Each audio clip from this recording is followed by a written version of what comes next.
السلام عليكم، ازيكم حبايبي؟ عاملين ايه؟ يا رب تكونوا بخير. المطعم عندنا النهارده في البيت هنعمل بقى اكله بربع التمن. بس اهم حاجه ما تنسوش تعملوا اعجاب للفيديو واشتراك في القناه وتفعلوا زر الجرس. نقول بسم الله ونبتدي. معايا صدر فرخه واحد بس مخلي، ما فيهوش عظم خالص. طبعا جبته غسلته كويس قوي بالملح والدقيق والليمون ونشفته من ميته خالص. ومعايا البهارات: ملح وفلفل اسود وبابريكا مدخنه وشويه شطه اختياري وجنزبيل وبهارات فراخ وزعتر وبصل بودر. ومعايا معلقتين كبار زيت ومعلقه خل ومعلقتين كبار ليمون كاتشب ده بيتي. ومعانا كمان زبادي. اول حاجه كده هجيب القطاعه بتاعتي وهبتدي بقى اقطع الصدر بتاعي تقطيع كده عريضه، وبعد كده اروح مقطعاه رفيع زي ما انتوا شايفينه كده، طرنشات رفيعه علشان يستوى معايا بسرعه. بعد ما قطعت الصدر بتاعي كله ما شاء الله، بص شايفين صدر واحد عامل لي كميه قد ايه؟ طب يعمل لي كميه اكل 4 أو 5 أفراد. هروح جايبه بوله كده وحاطه فيها بقى قطع الفراخ بتاعتي، وهروح بقى ايه اتبل فيها. احط فيها الكاتشب دوت جامد شويه عشان كنت شايلاه في الفريزر. طبعا ده كاتشب بيتي. وهحط معاهم الزبادي بتاعتنا، واروح حاطه بقى ايه الزيت والخل والليمون. بعد كده اروح حاطه البهارات بتاعتي كلها. طبعا البهارات والحاجات دي كلها التتبيله حسب الكميه اللي انت هتعمليها، عشان كده ما بقولش مقادير. نحط كله كده على قطع الفراخ ونقلبها كويس قوي. طبعا وكل لما نسيبها في التتبيله بتدي طعم حلو قوي. طبعا حسب ظروفك، عندك وقت سيبيها ساعه ساعتين، ممكن كمان تعمليها من بالليل وتسيبيها تبقى حلوه وتحفه جدا وما بتاخدش وقت في السوا خالص. وممكن لو مستعجله تتبلي وتشتغلي على طول برضه هتبقى حلوه وزي الفل. انا عندي وقت هسيبها بقى شويه كده تتبل. الفراخ بتاعتي بقى شربت من التتبيله لان انا سبتها مده ساعتين. الله على الجمال، وهي نيه اصلا ريحتها تحفه. هحط بقى جريل على النار او طاسه، اي حاجه موجوده عندك، بس المهم ان هي تبقى سخنه كويس قوي. انا مسخنه الجريلا بتاعتي كويس قوي، مش هدهنها حاجه. هروح حاطه بقى ايه الفراخ بتاعتي كلها بالتتبيله كلها اللي فيها، ما سيبش تتبيله في البوله. احط عليها التتبيله وما اقلبهاش خالص. شايفين انا بكسرها كده بسيف المعلقه على اساس ان انا افردها، لكن ما اقلبهاش خالص. لو قلبتيها هتنزل لك ميه، لكن احنا ما نقلبهاش خالص لغايه ما تاخد اللون من تحت. اول ما تحسي ان خدت اللون من تحت هروح ابتدي بقى اقلب فيها. انا الفراخ بتاعتي ما شاء الله اخدت اللون اهي من تحت. هروح بقى مقلباها. الله على الجمال، الريحه انا بقلب والريحه بتاعت التتبيله طالعه وتحفه حلوه جدا. اقعد بقى اقلب فيها من وقت للتاني، اقلب شويه واسيبها تاخد التحميره كده واللون الشوي من تحت، واسيبها شويه وارجع اقلب فيها كده لغايه ما الاقيها استوت. شايفين الله على الجمال، خدت لون الشوي من تحت. وبقول لكم الريحه بجد تحفه، الريحه حلوه جدا.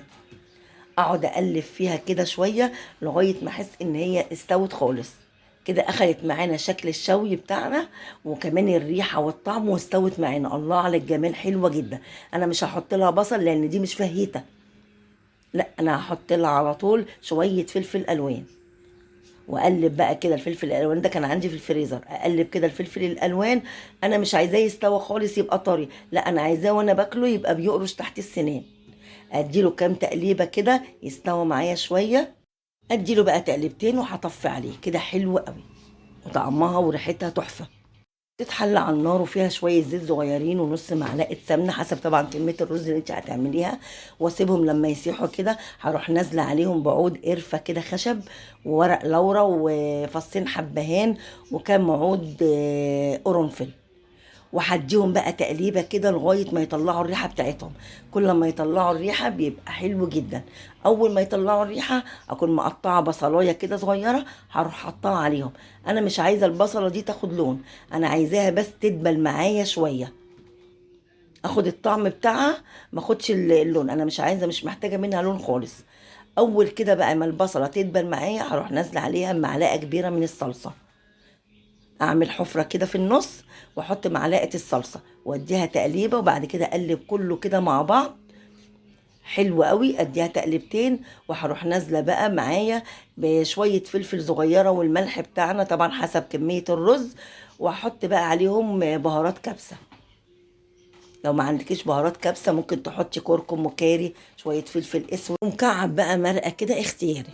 وتروحي مقلبه كده بقى، اروح حاطه بقى عليهم الميه بتاعتي. طبعا لو هتعملي رز بسمتي، كوبايه الرز البسمتي بتاخد كوبايتين ميه.